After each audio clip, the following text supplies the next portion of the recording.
नमस्कार दोस्तों, विदेश वाला यूट्यूब चैनल में आप सभी का स्वागत है। दोस्तों, जैसा कि हमने प्रॉमिस किया था, हम आपके लिए कनाडा की पूरी सीरीज लेकर आएंगे। इसी सीरीज में हम आज बात कर रहे हैं एक्सप्रेस एंट्री की। दोस्तों, जब कनाडा इमिग्रेशन की बात आती है तो सबसे इजीएस्ट और सेफेस्ट मेथड है express entry for the skilled workers. दोस्तों, अगर आप स्किल्ड वर्कर कैटेगरी में है तो आपको एजेंट को लाखों रुपए देने की आवश्यकता नहीं है। डेफिनेटली आपको एक्सप्रेस एंट्री मदद करने वाली है। तो इस वीडियो में पूरा एक्सप्रेस एंट्री के बारे में बात करेंगे। वीडियो शुरू करते हैं। अगर आप चैनल पर नए हैं, चैनल को सब्सक्राइब करना मत भूलिएगा, बेल का आइकन जरूर प्रेस करें। दोस्तों, सबसे पहले हम समझते हैं एक्सप्रेस एंट्री होता क्या है। एक्सप्रेस एंट्री, जैसा कि मैंने आपको बताया, स्किल कैटेगरी के एप्लीकेंट्स के लिए है। एक्सप्रेस एंट्री एक ऑनलाइन पोर्टल है जिसको IRCC स्किल वर्कर कैटेगरी के एप्लीकेंट्स के एप्लीकेशन को मैनेज करने के लिए, उसको प्रोसेस करने के लिए यूज करता है। अगर आप एक्सप्रेस एंट्री के लिए अप्लाई कर रहे हैं तो डेफिनेटली आप IRCC के थ्रू एक्सप्रेस एंट्री अप्लाई करेंगे और IRCC इसमें पूरी निगरानी रखेगी आपके इमिग्रेशन को लेकर। दोस्तों, अब बात करते हैं एक्सप्रेस एंट्री काम कैसे करता है, हाउ डज इट वर्क। सबसे पहले हम बात कर लेते हैं एक्सप्रेस एंट्री के अंदर, जैसे कि हमने बोला स्किल कैटेगरी के वर्कर्स के लिए है, तो इसमें कुछ क्लासेस बनाई गई हैं। उसी क्लास के अकॉर्डिंग आपका एक्सप्रेस एंट्री प्रोफाइल वर्क करता है। बोले तो आपकी एप्लीकेशन उसी के अकॉर्डिंग मूव होगी।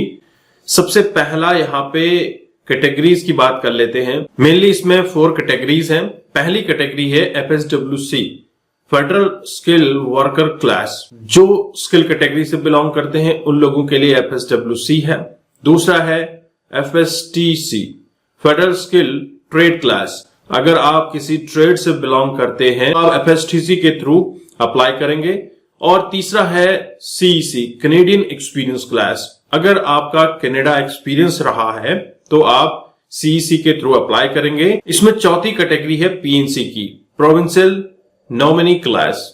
बेसिकली जितने भी प्रोविंस हैं, इन सारे प्रोविंसेस में अपना एक इमिग्रेशन प्रोग्राम होता है और इन इमिग्रेशन प्रोग्राम में कोई भी एप्लीकेंट अगर एलिजिबल पाया जाता है तो वह PNC के थ्रू अप्लाई करता है। उसके लिए भी एक्सप्रेस एंट्री प्रोफाइल होता है।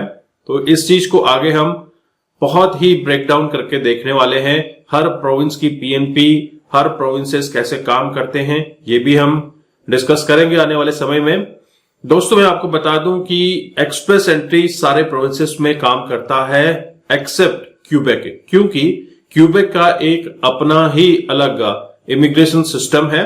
क्यूबेक के बारे में भी आगे चलकर काफी बातें होने वाली हैं। दोस्तों, अब बात कर लेते हैं एक्सप्रेस एंट्री में अप्लाई करने के लिए स्किल वर्कर के पास क्या क्या एलिजिबिलिटीज होनी चाहिए। एलिजिबिलिटी क्राइटेरिया की बात करें तो सबसे पहले आपका एटलीस्ट 1 ईयर का एक्सपीरियंस होना चाहिए स्किल कैटेगरी में, और यह नेशनल ऑक्यूपेशन क्लासिफिकेशन के अकॉर्डिंग होना चाहिए। दोस्तों, कनाडा के अंदर हर जॉब की एक कैटेगरी होती है और उस कैटेगरी के अकॉर्डिंग आपका जॉब डिसाइड होता है। आपकी NOC कोड्स डिसाइड होते हैं। NOC codes A, B, C, D अलग अलग होते हैं। इनको भी हम आगे चलकर डिस्कस करने वाले हैं। जैसे जैसे प्रोसेस आगे बढ़ेगी हम आपको हर एक स्टेप के बारे में डिटेल में डिस्कस करेंगे। तो आप कनाडा सीरीज को जरूर पूरी देखिएगा। सेकंड है लैंग्वेज टेस्ट। आपके पास लैंग्वेज टेस्ट होने चाहिए। अगर आप कनाडा जा रहे हैं, इंग्लिश और फ्रेंच आपको आनी चाहिए, या फिर आप इंग्लिश में अपना टेस्ट दीजिए या फिर फ्रेंच में आपके पास टेस्ट के सर्टिफिकेट्स होने चाहिए। जैसे अगर हम IELTS की बात करें, एटलीस्ट आप जब अप्लाई कर रहे हैं तो IELTS सर्टिफिकेट आपके पास हो, और IELTS का जो सर्टिफिकेट होता है वो 2 ईयर तक वैलिड होता है। और ये आपके ऊपर डिपेंड करता है कि आपको कौन सी लैंग्वेज प्रोफिशिएंटली आती है। दोस्तों, तीसरा है ECA, education credential assessment.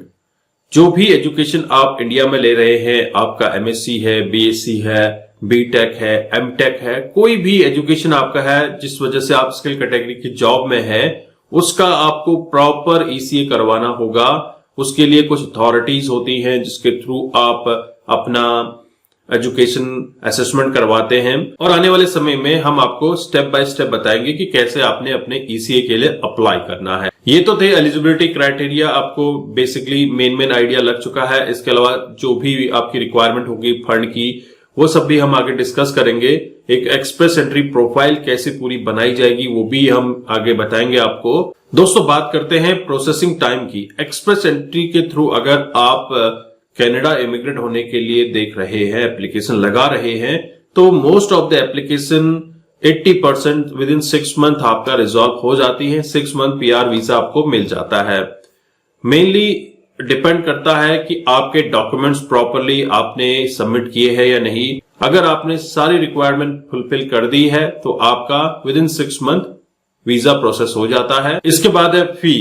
Express entry profile create करने के लिए कोई फी नहीं है, ये फ्री ऑफ कॉस्ट है। लेकिन जैसे जैसे आपका स्टेप बढ़ता है, आप आईटीए के लिए अप्लाई करते हैं तो आपको वहां पे फी पे करनी पड़ती है। सिंगल पर्सन है, आपके साथ कंपेनियन है या फिर आपकी फैमिली के साथ आप मूव हो रहे हैं तो पर पर्सन आपको वहां पे अलग से पे करना होता है और फंड भी थोड़ा बहुत शो करना होता है। ये भी हम आगे चलकर आपको डिस्कस करेंगे। आई होप आपको एक्सप्रेस एंट्री का एक ओवरव्यू आइडिया लग चुका है। बेसिकली जितनी भी कैटेगरीज हैं उन कैटेगरीज के अलग अलग ड्रॉज निकलते हैं और इन ड्रॉज में एक स्कोरिंग होती है जिसको हम सीआरएस स्कोर कहते हैं और सीआरएस स्कोर के अकॉर्डिंग आपका ड्रॉ होता है और बाई वीकली ये ड्रॉ कंडक्ट किया जाता है। उसी के अकॉर्डिंग फिर आपको आईटीए मिलता है। जब ड्रॉ निकलता है तो उसमें डिसाइड हो जाता है कि किस रेंज के कैंडिडेट्स को हमने लेना है। तो अगर आप उस रेंज में फॉल होते हैं तो डेफिनेटली आपको आईटीए आ जाता है।